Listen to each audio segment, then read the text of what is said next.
pensée sur le cœur consistant depuis plusieurs jours. Je ne sais pas déjà si quelqu'un a reçu quelque chose entre temps. Non.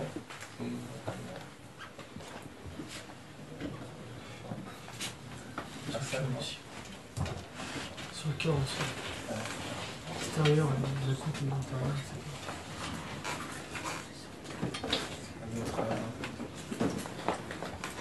Ok.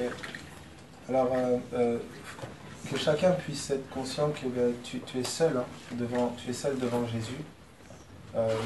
Je crois absolument pas à la perfection dans quelconque groupe ou dans quelconque...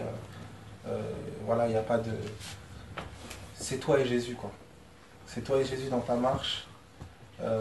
C'est toi et Jésus dans... Comment dire, dans ton histoire avec lui.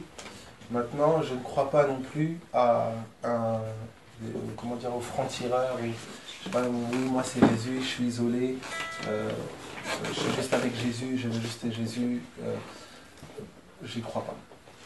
La première chose que tu remarques quand tu t'approches du cœur de Jésus, c'est que son cœur bat pour son épouse, pour son église. Quand il dit à Pierre, Pierre, m'aimes-tu? Pierre lui répond, oui, je t'aime. Jésus n'a pas dit, alors, je sais pas, moi, fais des comptes, enferme-toi dans ta chambre et on va rester ensemble, on va discuter. Il lui a dit, alors paie mes brebis. Paie mes brebis. C'est le souci du cœur de Jésus. C'est son peuple. Et c'est dans cette démarche-là de commencer à avoir cette notion du corps, tu ne peux pas grandir dans la notion du corps sans t'effacer. Ça n'existe pas. C'est renoncer à tes raisonnements, parfois renoncer à tes logiques, renoncer à ton éducation, renoncer à tes traditions, renoncer à ce dont toi tu as envie. Et il y a une réalité il y a cette réalité-là qui est très d'un amour, en fait. L'amour de Dieu a été manifesté. Clairement, il a donné sa vie à la croix. Et c'était pas agréable. Je crois vraiment pas en un amour qui, comment dire, qui a qu'un aspect juteux, bonbon, gougou, là. Et qui, bon, gougou, je sais pas si ça se dit, mais... mais je crois vraiment à un amour qui se sacrifie, qui se donne, qui se livre. Et c'est douloureux. Pour ceux qui sont parents, je ne le suis pas encore, tu n'es pas parent quand tu le sens dans ton cœur, quoi. Dès l'instant que tu as accouché, c'est trop tard. Voilà. Tu n'es pas parent quand tu as envie, tu n'as pas envie de te lever, amener ton enfant à l'école quand tu sens dans ton cœur ou quand tu as l'impression. Et voilà, tu n'es pas aussi membre d'une famille quand tu as envie ou quand tu le sens dans ton cœur. Non. Dès l'instant où tu es né d'en haut, tu es une partie intégrante du corps de Christ. Et quand on parle du corps de Christ, on ne parle pas d'une église locale, de bâtiment, tout ça, non. Tu es connecté à tous les saints de la ville, tous les saints de la France, tous les saints de la nation. Donc ta vie individuelle est designée, programmée, elle est façonnée pour être une réponse dans ce corps. Je ne sais pas si je me fais comprendre. C'est l'objectif de Dieu terrestre. Si l'objectif de Dieu c'est ton bien-être, meurs aujourd'hui et rentre à la maison, pas au ciel. C'est ce qu'il aurait fait. Tout le dessein de Dieu ici est que son corps soit pleinement formé pour que Dieu soit pleinement manifesté au monde et aux nations. Dieu veut faire connaître son cœur aux perdus, aux nations, pour demeurer dans une réalité de l'éternité avec son peuple. Donc Dieu n'a pas le souci, premièrement, comme je le dis, c'est pas ton compte bancaire. Le premier souci de Dieu, sincèrement, que je mets un gros clin d'œil à toutes les personnes, je ne sais pas moi, célibataires ou quoi que ce soit. S'il te plaît, si on t'a pas dit, le premier souci de Dieu, c'est pas ton mariage. C'est pas que tu es quelqu'un dans ta vie, que tu te sentes bien dans ta peau. Le premier souci de Dieu, c'est pas que tu aies une plus grande maison ou quoi, c'est pas le premier souci de Dieu. Si on t'a dit ça, si on t'a fait penser que le premier souci de Dieu, c'est tes embêtements terrestres, c'est pas le cas. Le premier souci de Dieu, c'est ton cœur. C'est ton cœur. Et Dieu veut y régner. Il a dit d'une autre manière, il dit recherchez premièrement le royaume de Dieu. Et sa justice. Et toutes les choses vous seront données par-dessus. Donc ces choses auxquelles nous souvent nous accordons de l'importance, Jésus lui les appelle ces choses. Il ne les a même pas nommées. Pour dire combien ça n'a juste pas d'importance pour lui. Mais il les a appelées ces choses. Mais à nous, il nous recommande. Il ne dit pas de ne pas les chercher. Il ne dit pas comment dire, de ne pas nous avoir inquiétude de ça. L'argent, on en a besoin. Le quotidien, on a besoin de choses matérielles. Ce qu'il dit, c'est rechercher premièrement le royaume. Ça veut dire que lorsque ton objectif premier n'est plus le royaume, il y a un problème. Lorsque ton objectif premier, et je vais être assez ferme par rapport à ça, parce que l'évangile n'est pas un évangile social. L'évangile n'est pas terrestre, il est d'en haut. Il est d'en haut. Et la priorité de Dieu, vraiment, sincèrement, bon, vraiment j'espère que je ne choquerai personne, la priorité de Dieu, c'est pas ton mari, ta femme, ton portefeuille, tes petits-enfants boutchou chéri. C'est pas sa priorité. Sa priorité, c'est nos cœurs. C'est le cœur de chacun. À quoi sert-il à un homme de gagner le si c'est pour perdre quoi? Son âme. Jésus pose la question. Ok, je me suis sacrifié, j'aurais fait tout ça, j'aurais eu des diplômes, j'aurais eu de l'argent, j'aurais plu à mon mari, j'aurais plu à mes enfants, j'aurais plu à mon travail, à mon employeur, j'aurais fait tellement de bonnes choses. Mais à quoi sert-il à un homme de gagner le monde entier si au final, c'est pour perdre son âme? À quoi ça sert? Et aujourd'hui, c'est le point qui est posé. On était encore à Saint-Nazaire, quand? Le week-end dernier. Et partout, dans toutes les villes, c'est toujours la même chose. Dès l'instant où Jésus est remis au centre, les vies changent.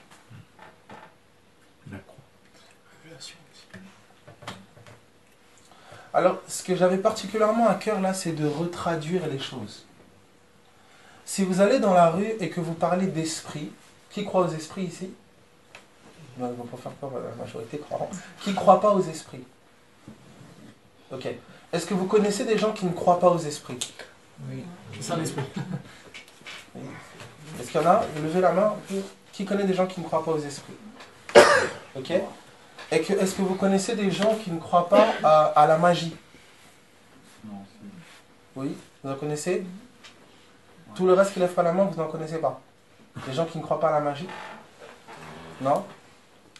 Ok. Les mêmes personnes qui ont levé les mains, est-ce que vous connaissez des personnes qui ne croient pas à l'inspiration? Oui, vous en connaissez? Ouais. Qui ne croient pas qu'on peut avoir une idée? Qui pense ça? Ok.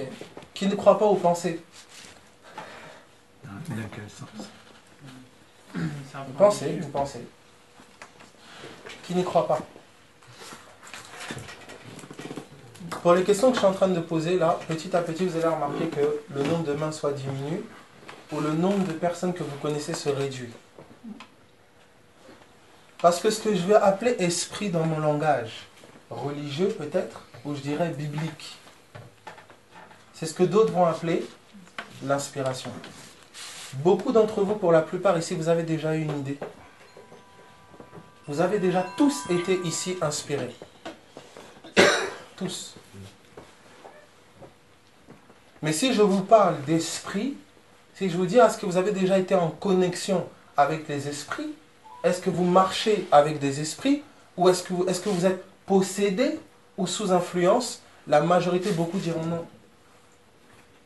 C'est exactement si je viens vous voir et je vous dis, qui croit en l'amour? Qui croit en l'amour? Est-ce que vous connaissez des gens qui croient en l'amour? Ok. Si je vous pose la question, allez, faites l'exercice, testez. Est-ce que vous demandez à des gens si, est-ce qu'ils croient en Dieu? Ils vous diront quoi? Non. Non? Mais comme vous dites que Dieu est amour, comment on fait? Tu ne peux pas dire croire en l'amour sans croire en Dieu, c'est une incohérence. Mais c'est une affaire de mots. Et ce qui se cache derrière. Chacun a sa définition des mots, ses codes, ses forteresses. Et il est important qu'on apprenne à écouter. Je vais donner un exemple pratique. Est-ce qu'on peut prendre Galates chapitre 5? Galates chapitre 5. Je ne sais pas si quelqu'un peut avoir enseignement avec les Strongs sous la main. Enseigne-moi avec les Strongs pour pouvoir... C'est moi les questions. Tu sais les Strongs, tu sais ce que c'est? Les Strongs, ouais, les Strongs. Genre. Yeah. Juliette, là. Ok. Oui, Galates chapitre 5.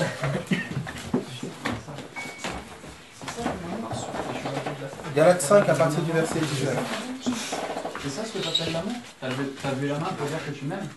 Et t'es pas capable, quand moi je suis là, tu vois, celui que tu dis qui est ton homme, et celui que tu dis que tu aimes, de te lever pour le rejoindre, c'est ça Sandrine? Tu luttes pour son amour, tu es bien ici, tu as toutes tes raisons. C'est ça? Tu te donnes raison? Quand je t'ouvre mes bras comme ça, pourquoi tu viens pas vers moi?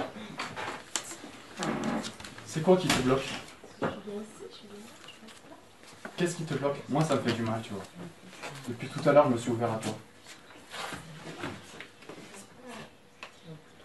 Ah si je viens je peux m'en aller, ça passe pas de problème. Regarde, je vais te montrer un truc Sandrine. Non, Parce que voilà. là, c'est public. Attends, la personne, c'est public donc j'ai le droit de m'exprimer en public. C'est vous qui choisissez. Par exemple, le monsieur il m'a dit, j'étais sur la chaise, il m'a dit que je devais pas me lever pour aller te rejoindre parce que je voyais faire de la musique. Et là je me suis dit, la liberté si elle est là, tu vois. Donc on vient pour Jésus, on vient de prier et en fait, non, tu m'as demandé de rester assis, voilà. Ma liberté, voilà c'est ça, chacun a le droit de s'exprimer. Et on a le droit d'assumer vraiment ce qu'on ressent. Moi je lutte pour avoir confiance en moi. J'ai rencontré la femme que j'estime la femme de ma vie, voilà, je sais pas vraiment, j'essaye de parler, hein, tu vois, on se cherche chacun, quoi. Et moi, je cherche, tu vois, par exemple, je vais ouvrir mes bras et je sais que j'ai un frère, regarde. Je sais qu'il pose pas d'opposition, tu vois. Je sais que je peux lui donner de l'amour, je sais que je peux le serrer dans mes bras. Alors pourquoi tu opposes de la résistance, sérieux? C'est pour te prouver quelque chose? Pour moi pas, voilà, comme tu t'es exprimé pour moi. Ouais. Je t'ai écouté, hein. Donc tu permets quoi. Je vais me rasseoir parce que je suis fatigué. C'est ok. Alors là, comme tu t'es exprimé pour moi, et je comprends ce que tu peux, entre guillemets, ressentir. Pour moi, par exemple, le fait que tu me prennes dans tes bras, c'est pas de l'amour, forcément. L'amour, c'est pas ça, tu vois. Mais j'ai essayé. Voilà, vraiment, j'écoute vraiment ce que tu dis et je respecte vraiment ce que tu dis. Tu vois, pour souligner le fait, par exemple, un exemple là, que tu tends tes bras et que tu veuilles qu'elle vienne vers toi, là, c'est l'amour dans ton sens. Mais l'amour aussi, c'est de respecter. Alors regarde, je suis allé vers elle. Non, écoute. L'amour, c'est aussi de respecter le fait qu'elle veuille rester là-bas et toi là. Mais c'est aussi de l'amour, tu vois. Alors l'amour, pour moi, c'est de savoir aussi dire, je veux le rejoindre, tu vois. C'est ça le truc. Je me dis, ben, si c'est vraiment mon amour, elle dit que je suis son amour, etc. Pourquoi on s'opposerait, tu vois? Mais tu sais, là, il y a plein de gens qui s'aiment. Regarde un exemple. J'oblige personne. Regarde un exemple. Elle est mariée avec le monsieur qui est là-bas. Ouais. Ils sont bien amoureux, ça fait des années. Combien de temps? En 87, donc 87, ça fait 30 ans. Ça fait 30 ans, il est assis là-bas, il est assis là. Ça n'empêche pas qu'il s'aime. L'amour n'a pas besoin d'être collé, serré. Même loin, Allah, elle peut t'aimer. Parce qu'elle est concentrée sur autre chose, tu vois. Donc c'est pas du tout, il ne faut pas le prendre pour toi. Tu vois. C'est peut-être qu'elle est venue là pour entendre autre chose, pour être sur autre chose. Et c'est pas forcément de, tu vois. Enfin, c'est comme ça que moi, personnellement, pour moi, c'est pas le fait que tu sois loin que cela veut dire qu'elle t'aime pas ou vous vous aimez pas. C'est pas du tout ça. Alors, quand tu as besoin d'une personne, c'est, par exemple, elle peut ne pas vouloir venir vers moi parce qu'elle ne veut pas accepter de me donner de l'amour. Peut-être que moi, j'ai besoin d'amour. Peut-être qu'elle peut le faire pour moi. Se dire qu'on va vers Jésus, c'est peut-être aussi dire je le fais pas que pour moi. En tout cas, Jésus, bon là tu parles de mon maître. Pour te dire par rapport à Jésus nous a enseigné qu'en fait, Jésus il est venu, tu vois, et c'est pour ça qu'on voulait même en discuter encore aujourd'hui. Jésus, quand il est venu, il n'a pas réclamé l'amour. Il est venu le donner. Ça veut dire que le meilleur moyen, en fait, la meilleure voie que Jésus est venu nous montrer, c'est qu'il s'est sacrifié, il a aimé des gens qui n'ont pas aimé en retour. Il est venu aimer et les gens l'ont crucifié. Ça veut dire que le véritable amour ne considère pas ce que les gens me font. Il considère ce que lui est pour les gens, tu vois. Ça veut dire que là, par exemple, le fait qu'elle ne vienne pas vers toi, l'amour véritable, c'est de dire, ok, je respecte ton choix. C'est l'amour véritable, tu vois. Mais l'amour qui va être centré sur moi, il va dire, ben non, elle doit répondre à mes besoins, il faut qu'elle vienne vers moi. Alors, j'essaye seulement, tu vois, je suis très attiré, c'est-à-dire qu'à la fois, je veux rester de mon côté, et à la fois, j'ai ce cœur qui bat pour me dire, j'ai envie de la rejoindre. Mais là-dessus, c'est plus physique. Mais- Alors que l'amour véritable est spirituel. Le fait que tu Non. sois là, ça n'exclut pas le fait Alors que... là, par contre, je suis Ouais. pas du tout d'accord. Ah, Vous avez le droit de penser chacun ce que vous voulez. Toi Oh, aussi. nickel. Voilà. Oui, Donc, en fait, pour moi, si on ne prend pas conscience qu'on est des choses physiques, déjà, on n'accepte pas de se rapprocher l'un l'autre, c'est qu'on n'accepte pas vraiment l'amour aussi spirituel. Parce que l'un va avec l'autre, en fait. Donc ça veut dire que là, être dans la même pièce, c'est pas suffisant. Si, c'est suffisant. Moi j'aime la plupart des gens ici, pour pas dire tous, mais je les connais pas tous. Frère. Bon, bah je vais la rejoindre. T'es pas obligé de... Voilà.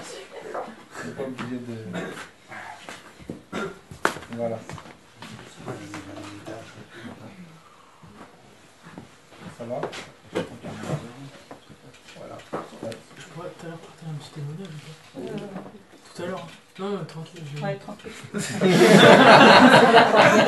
Fais-le maintenant. Non, mais t'as dit tout à l'heure, c'est bien. Bah, c'est l'église, vous voyez, c'est l'église de s'écouter et de, voilà, de pouvoir, vous voyez, de se respecter. C'est vraiment important. Notre ami à son regard, les disciples à notre regard, et puis voilà, on entend. Ça va pour tout le monde? Ça va? Alors, dans Galates chapitre 5, à partir du verset 19, dans Galates 5, 19, alors, je veux juste, comme je disais, retraduire, en fait. Quand je dis retraduire, c'est un grand mot, hein. Juste interpréter, rendre ça abordable. En fait, rendre l'écriture abordable, rendre ce que le Saint-Esprit a dit abordable. Souvent, parce qu'on ne comprend pas ce que Jimmy disait tout à l'heure quand il parlait de révélation. Même quand on emploie le terme révélation, ça fait mystique. Vous voyez? Alors que le mot révélation, c'est un mot en fait qui vient du grec particulièrement, qui veut dire action d'ôter le voile. En fait, révélation, c'est tout simplement compréhension. En traduction, je sais pas moi, plus pragmatique. Une révélation est une compréhension. On te donne la compréhension de. D'accord? Donc une révélation spirituelle, c'est qu'on te donne une compréhension des choses de l'esprit. D'accord? C'est comprendre. Comme ça qu'il est dit à Daniel, vous vous souvenez quand il est dit à Daniel, dès le premier jour où tu as cherché à comprendre et que tu t'es humilié. Ça, j'aime cette précision-là. Il n'a pas seulement cherché à comprendre, mais il s'est aussi humilié. Chercher à comprendre sans s'humilier, d'accord? C'est penser qu'avec ta connaissance, avec ton savoir, avec ton intelligence, tu peux comprendre toutes choses. Mais quand tu te tiens devant Dieu, la connaissance qui vient de Dieu ne peut être donnée que dans l'humilité. Dieu fait grâce aux humbles. Il est important que tu comprennes, Seigneur, j'ai peut-être pas la capacité de comprendre ces choses. Et j'ose me positionner devant toi en disant, Seigneur, je ne comprends pas. Alors donne-moi, Seigneur, de comprendre, humblement. C'est toi qui me donnes de comprendre. Vous vous souvenez dans Luc chapitre 24, à partir du verset 44-45, il est dit, il leur ouvrit l'esprit afin qu'ils comprennent les Écritures. Donc la compréhension vient d'une ouverture de l'esprit. Est-ce que ça va? Donc tu ne comprends pas parce que tu décides de prendre un bouquin, de lire des choses, etc. Et puis tu dis, ah ben c'est bon, j'ai compris. Non. La compréhension est donnée dans l'esprit, elle est donnée d'en haut. Alors, comment je peux reconnaître quelqu'un qui a compris? Parce que vous avez des personnes qui vont dire, ben moi j'ai compris, je comprends tout. Lorsque tu comprends, ta marche, ta manière de marcher reflète ce que tu as compris. Est-ce que ça va? Tu ne peux pas me dire, par exemple, avoir compris la paix, et puis tu es tout le temps tourmenté, et puis moindre situation, tu es troublé, et puis tu dis, j'ai compris la paix. Non. Tu as compris des choses sur la paix, des idées, des concepts intellectuels, mais tu n'as pas compris la paix. La paix est une personne. Je ne sais pas si je me fais comprendre. Ça va? Voilà comment Jésus le dira d'une autre manière. Il dira, les yeux sont la lampe du corps. Si les yeux sont en mauvais état, tout le corps est dans les ténèbres. Si les yeux sont éclairés, alors tout le corps est dans la lumière. Quand on fait référence aux yeux, donc j'entre dans Galates, hein, quand on fait référence aux yeux, vous l'avez lu dans Genèse, je ne sais pas si certains ont déjà vu ça, pour ceux qui ne l'ont pas vu, on pourra le prendre si vous voulez. Dans Genèse, il est dit que Ève vit que l'arbre était bon à manger, etc., qu'il était précieux pour ouvrir l'intelligence. Ça va pour tout le monde? Il était précieux pour ouvrir l'intelligence. Et plus tard, on va vous dire que quand elle va manger du fruit, qu'est-ce qui va s'ouvrir? Ses yeux. La parole dit que les yeux de l'un et de l'autre s'ouvrirent. Donc on comprend simplement que yeux égale intelligence. L'intelligence, ce sont les yeux du cœur. Voilà pourquoi il est dit, ils ont l'intelligence obscurcie. Donc ils ont l'intelligence dans les ténèbres et ils sont étrangers à la vie de Dieu. Ou bien il est dit dans 2 Corinthiens 4, il est dit, le Dieu de ce siècle a aveuglé leur intelligence. Est-ce que vous comprenez? Donc l'intelligence égale les yeux de l'homme intérieur. C'est pourquoi on vous dit, soyez transformés par quoi? Le renouvellement de l'intelligence. Ça va pour tout le monde ou pas? Ça va jusque-là? Alors vous allez comprendre quand il va vous être dit de tourner vos regards vers Jésus. C'est que vos yeux, vos pensées, votre intelligence soient tournés vers lui. Est-ce que ça va jusque-là? Ça va pour tout le monde? Alors, on va aller ensemble, on va prendre Galates. Regardez Galates chapitre 5 à partir donc du verset 19. Galates 5, 19.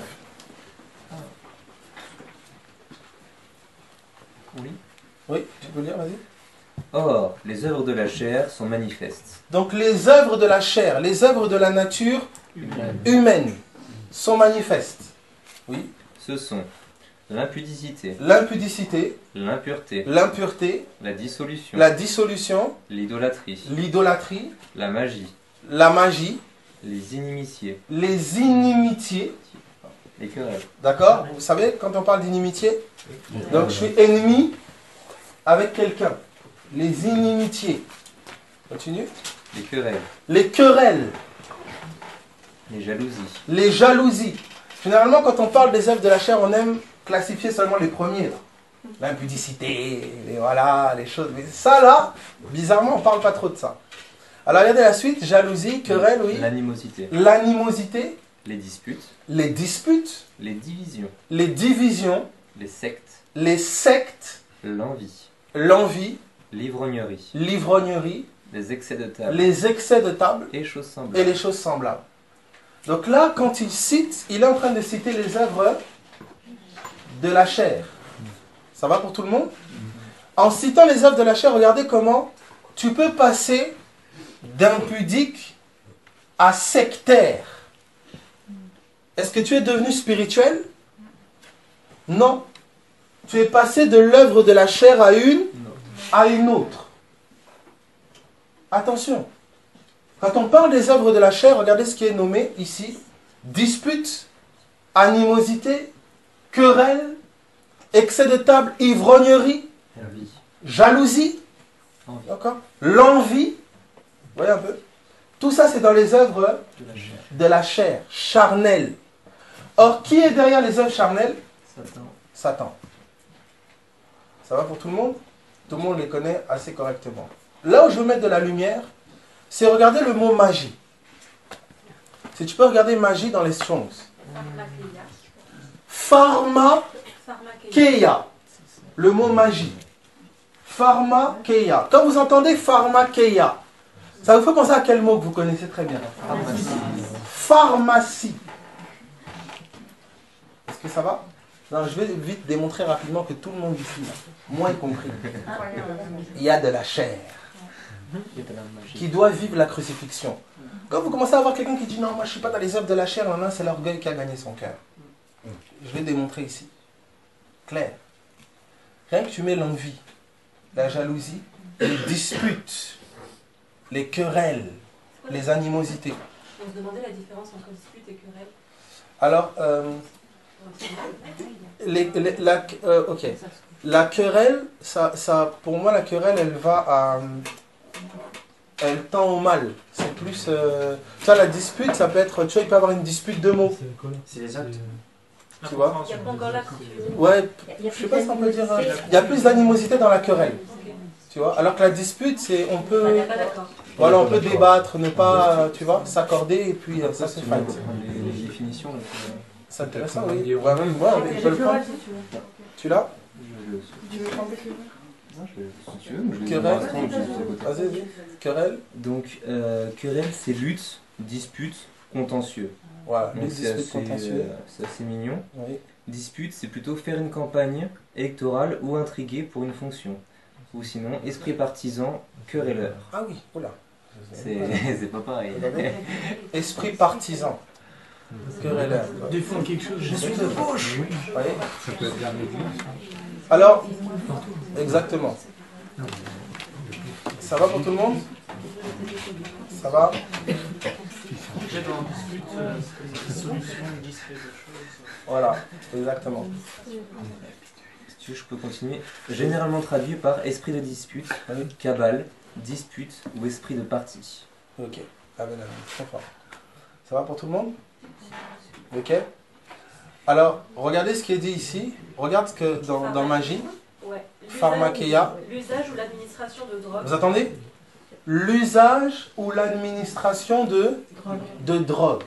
Empoisonnement. D'accord? Empoisonnement, Sorcellerie, art, magie. sorcellerie, art magique. Notez, hein. Première traduction du mot magie dans les œuvres de la chair. Magie. C'est pharmakeia. Pharmakeia qui est traduit par L'usage ou l'administration. l'usage ou l'administration de drogue. Qui sait comment on dit médicament en anglais? Vous savez comment on dit médicament en anglais? Drugs. Bon, ça va? Ça va pour tout le monde? Donc c'est pas la volonté de Dieu que tu sois dépendant de drugs. Ça va pour tout le monde? Ça va pour tout le monde? Notez maintenant ceci. Notez maintenant ceci. Ça va pour tout le... Ça va jusque-là? Ok. Voilà ce que je suis en train d'expliquer ici. Beaucoup de personnes viennent et sont promptes à condamner les œuvres de la chair comme si c'est en claquant des doigts. Vous ne pouvez pas sortir des œuvres de la chair véritablement et pleinement si vous n'apprenez pas à demeurer dans l'esprit. C'est pas possible. Vous allez réduire les œuvres de la chair à 2 petites bricoles. Vous comprenez? Mais quand on va creuser dans chacun de ces mots-là, vous allez remarquer en fait que c'est toute la vie humaine. Que sans l'Esprit de Dieu, vous ne pouvez pas sortir de là. Je vous donne un exemple bête. Vous prenez quelqu'un qui est hypertendu et qui prend des médicaments, des drugs pour l'hypertension. Ok? C'est bien beau, tu dis Alléluia, Alléluia, c'est l'œuvre de la chair, Alléluia, ok. Elle prend plus ses médicaments, elle fait de l'hypertension, elle fait une crise cardiaque. C'est ce que Dieu veut? Non. Si la puissance de Dieu ne vient pas guérir la personne, ne vient pas condamner et blâmer les œuvres de la chair. Jésus n'est pas venu premièrement condamner, il est venu sauver. Ça veut dire que si la puissance de Dieu n'intervient pas pour sauver, je n'ai pas le droit de condamner et juger un homme. Est-ce que ça va pour tout le monde? Même si elle vient. Je prends un addict. Je prends un addict à quoi que ce soit. Si la puissance de Dieu n'intervient pas pour affranchir, je n'ai pas le droit de condamner la personne. Je ne sais pas si je me fais comprendre. Ça va jusque-là? Voilà comment la puissance de Dieu, la parole de Dieu, qu'est-ce que Paul a dit? L'évangile, c'est là. On peut prendre Romains, chapitre 1, à partir du verset 16. Romains 1, 16. Ce que je veux dire, c'est sans le Saint-Esprit, sans la puissance de Dieu, tu peux te trouver dans les œuvres de la chair. Tu vas te trouver dans les œuvres de la chair et tu penses que tu es spirituel. Soit tu vis Christ, soit tu es dans la chair. Il n'y a pas de milieu. Je ne sais pas si je me fais comprendre. Là où par exemple quelqu'un va être jaloux et agressif, toi tu vas avoir la pensée de jalousie dans ton cœur. C'est ce que les pharisiens faisaient. Les pharisiens n'allaient pas tuer quelqu'un, les pharisiens n'allaient pas commettre l'adultère. Aller avec une femme ou aller avec un homme. Mais Jésus dira, celui qui regarde une femme pour la convoiter dans son cœur, qu'est-ce qu'il a fait? Il a déjà commis l'adultère dans son cœur. Celui qui se met en colère après son frère, il l'a déjà tué. Où? Dans son cœur. Autrement dit, Jésus est en train de dire que changer un homme, vous ne pouvez pas. Vous devez changer son cœur. Et c'est la promesse qui a été faite aux prophètes. Je leur donnerai un cœur nouveau. Vous allez voir que, mes amis, tu peux dans ton cœur cultiver des choses, entretenir des choses en toi et donner l'apparence extérieure. Que oui, tu es humble, tu n'es pas touché, tu n'es pas ceci, tu trompes les hommes mais pas le ciel. Voilà pourquoi je vous dis profondément, je ne crois pas aux histoires de groupuscules ou quoi que ce soit, non. Tu ne sais pas qui est ton voisin. Dieu regarde au cœur. Mais l'homme regarde à quoi? À l'apparence. Donc toi-même, tu peux commencer aussi à te regarder à l'apparence. Alors que ton cœur est sombre, noir, il entretient des choses terribles. Et parfois, tu n'as même pas idée de ce que ton cœur peut entretenir avant que tu ne passes par le désert. Regardez Romains 1,16 d'abord. Romains 1,16 et quelqu'un d'autre prendra Deutéronome chapitre 8 à partir du verset 2. Deutéronome chapitre 8 à partir du verset 2. Alors, Romains 1,16. Oui. Car je n'ai point honte de l'évangile de Christ. Oui. C'est une puissance de Dieu pour le salut de quiconque croit. Vous entendez?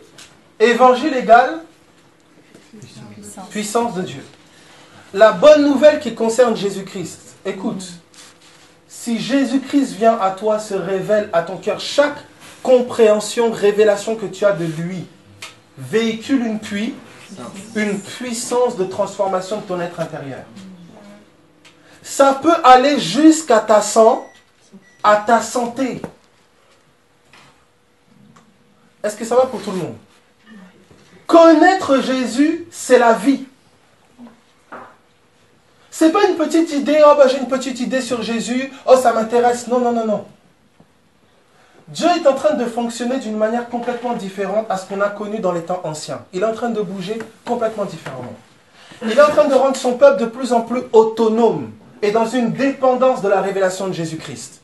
Vous allez voir de moins en moins des personnes, individus se lever, visionnaires, leaders, je ne sais pas. Dieu n'est pas dans cette dynamique-là, ça n'a pas été son dessein initialement. Dieu veut voir quelque chose de corporatif. Mais le corporatif ne peut pas se révéler si l'individualité ne meurt pas. Et là, c'est les cœurs. Quelle est la place de Jésus dans ton cœur? C'est là que tout se joue. Concrètement, oui, mais moi, Jésus, il est dans mon cœur, il règne partout. C'est ça qu'on va voir tout de suite. Regardez Deutéronome chapitre 8 à partir du verset 2. Deutéronome 8, 2. Vous devez savoir que l'ennemi se nourrit de tout ce qui n'est pas Christ. Dans le commencement, il a eu pour nourriture quoi? Quelle nourriture a été donnée au serpent? La poussière de la terre. Tout le monde le sait? Ok. Adam, il a été formé de quoi? De la poussière de la terre. Ça veut dire l'homme terrestre et le sandwich à Satan. Ça va? Tout ce que tu entretiens de charnel et de terrestre en toi, tu dois comprendre que tu entretiens la possibilité de communier avec Satan. Voilà comment quand Pierre est venu vers Jésus, animé de ses pensées toutes humaines, toutes terrestres, Jésus lui dit « Arrière de moi, Satan, car tes pensées ne sont pas les pensées de Dieu, mais celles des hommes. » Satan se cache derrière les pensées terrestres. Même les plus légitimes. Même les plus belles. Tu peux avoir une pensée légitime, belle. Tu demandes même l'avis à tes voisins. Ah oui, c'est trop fort. Alors que ce n'est pas la pensée de Christ. Est-ce que ça va? Alors regardez Deutéronome chapitre 8 à partir du verset 2. Deutéronome 8, 2. Souviens-toi de tout le chemin que l'Éternel, ton Dieu, t'a fait faire pendant ces 40 années dans le désert. Ok. Il voulait t'humilier et te mettre à l'épreuve pour connaître les dispositions de ton cœur. Vous entendez? Bon. Est-ce que Dieu est omniscient? Est-ce qu'il connaît tout? Ok. Il dit là, car il voulait connaître les dispositions de ton cœur. Est-ce que les dispositions du cœur, les connaître, c'était pour Dieu? Non, c'est pour les révéler. C'est pour les révéler à la personne elle-même. Ça veut dire qu'il y a des choses enfouies dans ton cœur que tu ignores tant que tu ne passeras pas par l'épreuve. Ces choses vont émerger. Vous avez quelqu'un qui dit « Ah non, moi je suis un homme de paix, je suis quelqu'un qui est animé de plein de paix ». C'est dans la période de guerre et de trouble que tu sauras si véritablement la paix réside en toi. Quand tout va bien, quand tout roule, tout le monde est sympa avec toi, ben c'est facile d'être, voilà, à la paix, je suis peace, voilà.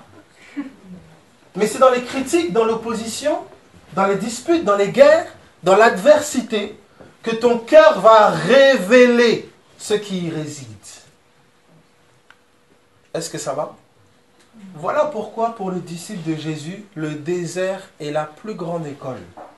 Chacun passe, je suis en train de parler de ça mes amis, parce que certains sont déjà dedans ou d'autres vont y entrer. Vous devez comprendre ce qui se passe quand vous y entrez.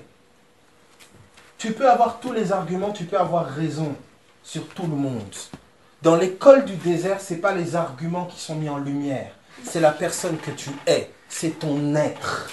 C'est les vertus.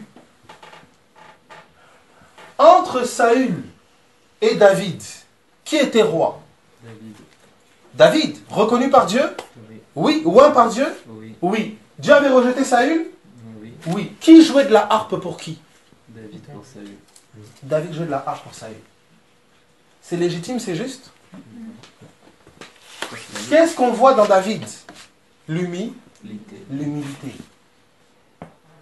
Les hommes peuvent t'acclamer, les hommes peuvent dire de toi que tu es quelqu'un de fort, tu es quelqu'un de bien, tout ce que tu veux. Écoute-moi attentivement. Le seul témoignage qui est authentique, c'est celui que Dieu rend. Tromper les hommes, c'est facile. Mais Dieu ne peut être trompé. Est-ce que ça va? Regardons un peu à Jésus. Il est né dans une étape, vous savez. Il a grandi. Il a été jusqu'à la croix. Il est mort, comme vous savez, limite comme un chien. Ça va? Est-ce que ses disciples étaient avec lui? Est-ce qu'ils l'ont abandonné?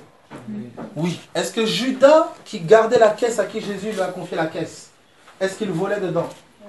Oui. Est-ce que quelqu'un était avec lui sur le chemin de Golgotha? Est-ce qu'il y avait quelqu'un avec lui? Il est allé seul.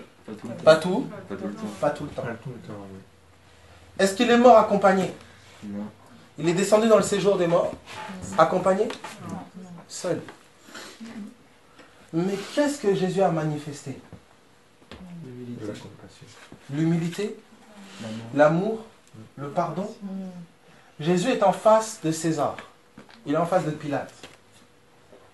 Il dit clairement qu'il pourrait faire venir une légion d'anges. Ça veut dire que Jésus aurait pu stopper la chose en 2 temps, 3 mouvements. Mais l'humilité et le désir que seul ce que Dieu veut soit manifesté a fait que Jésus s'est retrouvé en face d'un moustique. Et il s'est incliné devant le moustique. Pilate. Il s'est tué. Pas un mot, il s'est tué. Alors qu'il avait toute la capacité pour répondre avec force. Voilà l'exemple de notre maître. Dites-moi maintenant, avec un exemple comme ça, en suivant, marchant cet exemple-là, comment je peux me dresser, vouloir affirmer mes idées, qui ne sont pas les idées de Jésus, mes envies, mes désirs? Il y a une seule chose dans laquelle tu peux être ferme, incorruptible, partisan. C'est ce que Jésus a dit. Point.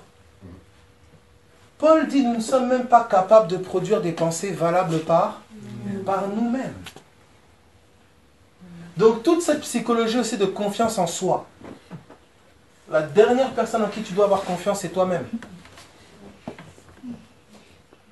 Voilà pourquoi Jésus est venu pour nous sauver. Alors regardez dans Galates maintenant, quand il est parlé, vous avez vu les fruits de la chair. Tout le monde a vu? Dans le désert, tu vas voir ces choses émerger de ton cœur. La jalousie. Quand tu as tout comme il faut, et qu'autour de toi, les gens ont aussi tout ou un peu moins que toi, là, tu es tranquille. Et quand tu te retrouves avec plus rien, que tu marches droit, de manière intègre avec Dieu, et qu'autour de toi, les gens semblent prospérer, alors que toi, pour avoir un morceau de pain, parfois c'est difficile, tu vas voir l'envie et la jalousie commencer à gagner ton cœur et parfois même y régner.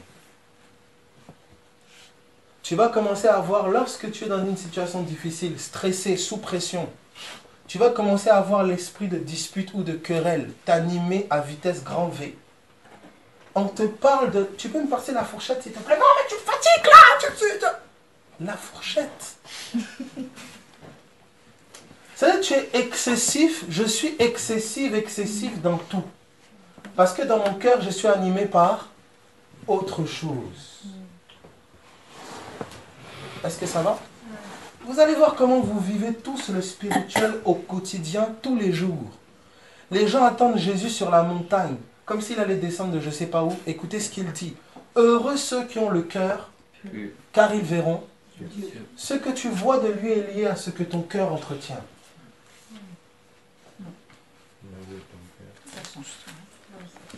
Donc il n'y a pas de... Tu entretiens poubelle dans ton cœur, noirceur dans ton cœur, tes yeux veulent voir autre chose. Non. C'est ton cœur d'abord. C'est ce que tu entretiens dans ton cœur qui va déterminer ce que tu vas voir, même dans l'autre. Spécialiste à voir que le mauvais. Ah non, on a fait ça. Ils ont dit ça. On a dit ceci, on a dit cela. Écoute attentivement ceci. Jésus a pu voir un homme intègre en Juda. Abel, comment tu sais? Il lui a confié la caisse alors qu'il savait que Judas volait. Parce que Jésus avait un cœur pur. Le cœur pur voit comme Dieu voit.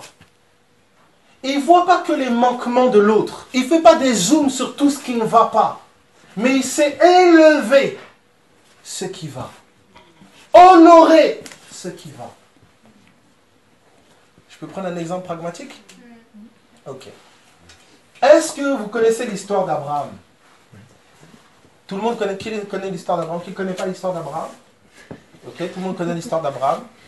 Est-ce que vous pouvez me témoigner que Abraham a été un homme qui n'a jamais douté, il n'a jamais eu peur, il a toujours été... Est-ce que vous savez qu'Abraham, par peur de mourir, a livré sa femme à Pharaon pour que lui soit sauvé? 2 fois. Tout le monde sait ça? Tout le monde est au courant? Ok. Donc Abraham était courageux. Je sais pas, je pose la question. Abraham était extrêmement courageux. Il arrive dans un pays et dit, mais écoute chérie, voilà, vraiment je t'aime beaucoup et tout ça, mais là, je vais te donner à cet homme-là. Comme ça, quand on viendra vers moi, on ne va pas te trouver. Moi, on va bien me nourrir, bien me prendre soin de moi. Toi, va avec cet homme-là. Dites-moi, est-ce qu'un homme courageux peut faire ça? Non. Mais à chaque fois qu'on va généralement parler des hommes de la Bible, on va les présenter comme des grands messieurs. Alors qu'ils étaient fragiles comme vous et moi. C'était des hommes fragiles qui avaient cru en un grand Dieu. Je vais vous faire le bilan familial de la famille de Jacob. Il commence à prendre une sœur. Il prend la petite sœur, Léa, Rachel. Après, il prend les servantes. Ça donne des enfants. L'un des enfants, l'aîné, va aller avec l'autre femme de son père. Ça veut dire la mère de son demi-frère. C'est un bazar. Mais c'est là que Jésus va rentrer. C'est là que Dieu va rentrer. Ça va? Abraham va non seulement livrer sa femme à Pharaon, après à Abimelech, par l'acheter par peur. Abraham a eu peur. Bien que juste avant, Dieu lui dit, je suis ton bouclier. Oh, combien de fois certains d'entre vous, Dieu m'a parlé, non là, tu es zélé.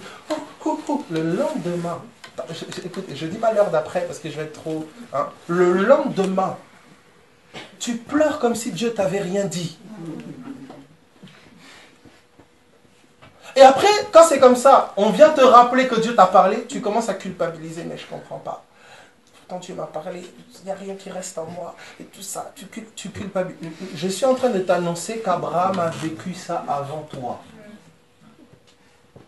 Dieu lui dit, je suis ton bouclier. Non, laissez-moi aller plus loin. Dieu dit à Abraham, regarde les étoiles du ciel. Il regarde, il voit une multitude. Regarde le sable. Waouh! Il dit, telle sera ta postérité. Abraham est en communion avec Dieu, intense, présence extraordinaire. Il fait des sacrifices, il sacrifie les choses, boum, il fait les choses extraordinaires. Il est avec Dieu. Le chapitre qui suit. Sa femme vient lui dire, mais hey, ton Dieu là, il m'a rendu stérile, allez, va prendre Agar. J'ai pas vu une contestation chez Abraham. Non, un genre d'homme un peu, vous voyez, un peu intègre, il aurait dit, non chérie, j'irai avec toi jusqu'au bout. Vous voyez, un peu, un truc un peu... Mais Abraham, donc, il a vu Agar, il n'a pas hésité une seule seconde, il est allé avec Agar. Vous ne pouvez pas me dire qu'Abraham est un grand monsieur. Mais c'est avec cet homme-là. C'est cet homme-là que Dieu va rendre père d'une multitude. Père de la foi. Père de la foi même.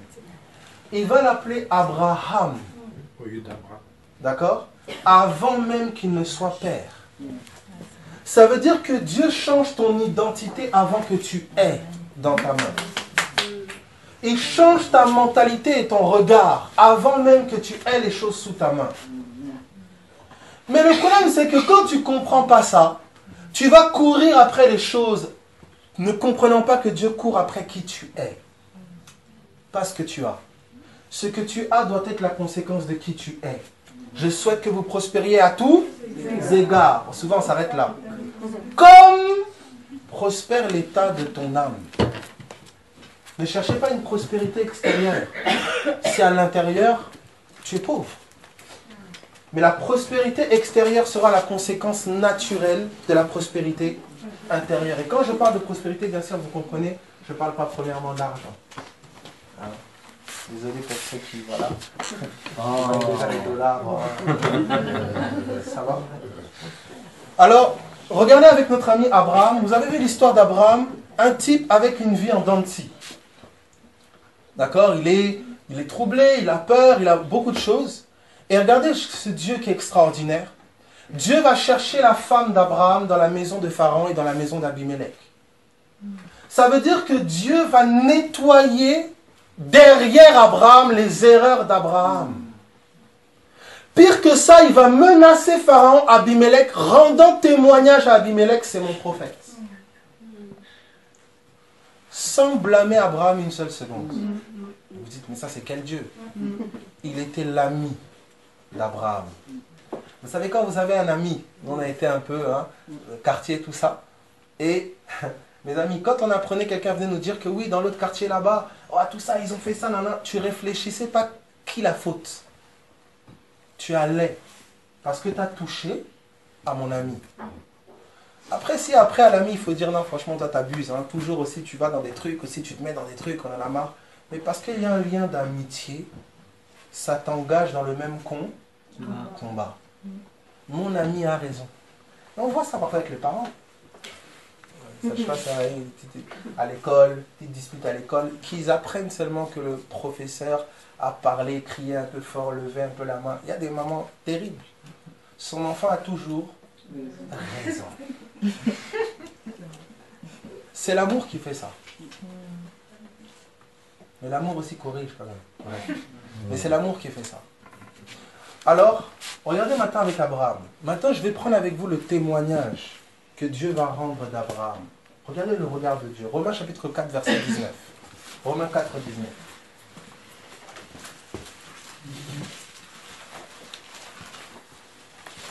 Je suis en train de partager avec toi la pensée de Dieu, la pensée de Jésus. Que tu comprennes que comment Jésus pense, ce n'est pas comme tu penses. Et tu as besoin de te repentir. Changer les pensées de ton cœur. C'est là tout le combat. Les convoitises qui font la guerre à l'âme. Le combat spirituel, les forteresses de pensée qui doivent être renversées. Ton combat est dans le cœur. Il n'est pas à l'extérieur. L'extérieur va suivre ce à quoi ton cœur est attaché. Donc quelque part, écoute-moi attentivement. Si autour de toi, ce que les gens font t'affecte, si toi-même tu es affecté par ce que les gens font, écoute-moi s'il te plaît. D'après la terre, ça peut être la faute des gens. Effectivement, les gens sont méchants, le monde est mauvais, tout ce que tu veux. Mais d'après le ciel, c'est ta... Mais frère, comment tu peux dire ça? Oui, oui. Parce que d'après le standing du ciel, tu es inoffensable. Inoffensable. Jésus a dit ceci. Je vous donne l'autorité sur toute la puissance de... Et rien ne pourra vous nuire. Rien, c'est un peu. Rien, c'est rien. Moi, j'ai dit, mais j'arrive, je dis, mais ce qu'elle m'a fait, ça m'a nui. Maintenant, je regarde la vie de Jésus. Est-ce que Jésus a été frappé, insulté, on lui a craché dessus, on l'a malmené? Donc la puissance de l'ennemi lui a nui? Non. Le rien ne pourra vous nuire d'abord au-dedans. Sois un homme, une femme d'esprit. Le prince de ce monde n'a rien de lui en moi. Rien. Donc quand la colère vient ici, elle essaie de trouver une réponse. Colère, elle trouve paix. Maîtrise de soi. Amour, joie, elle ne trouve pas de répondant.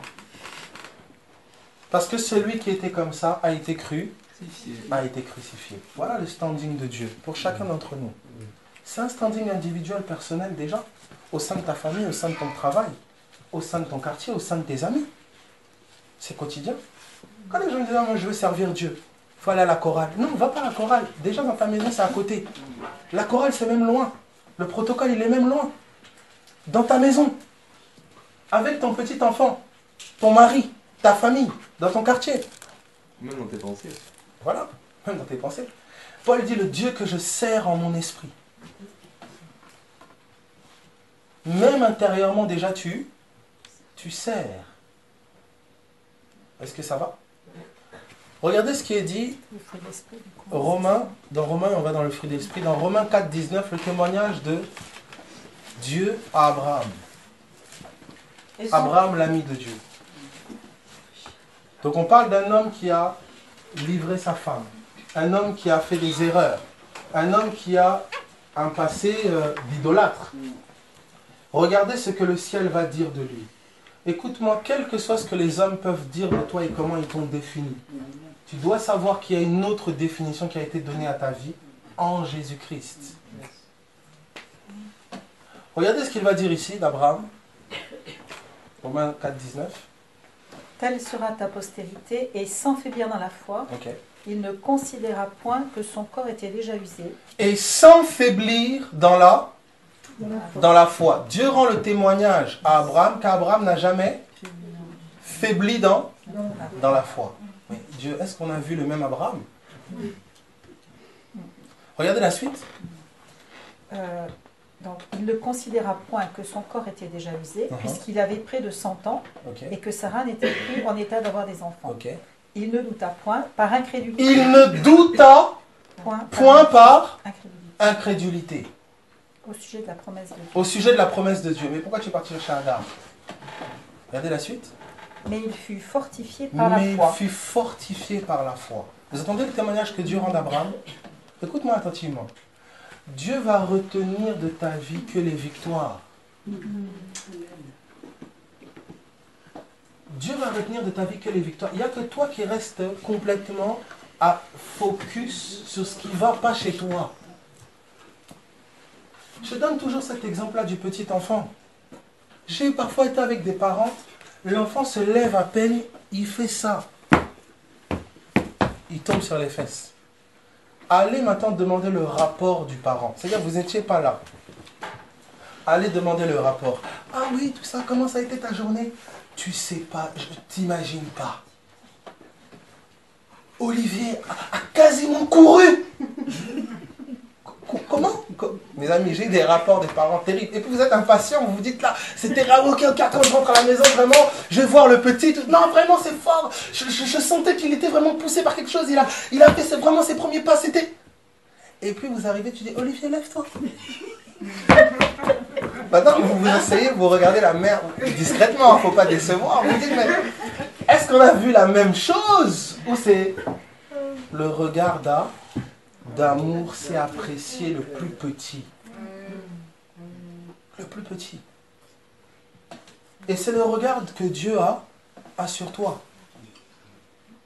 La parole dit que le fils prodigue, alors qu'il était encore loin. Imaginez-vous le fils prodigue, c'est un fils donc qui était avec son papa, il avait tout ce qu'il faut, tout ce qu'il faut.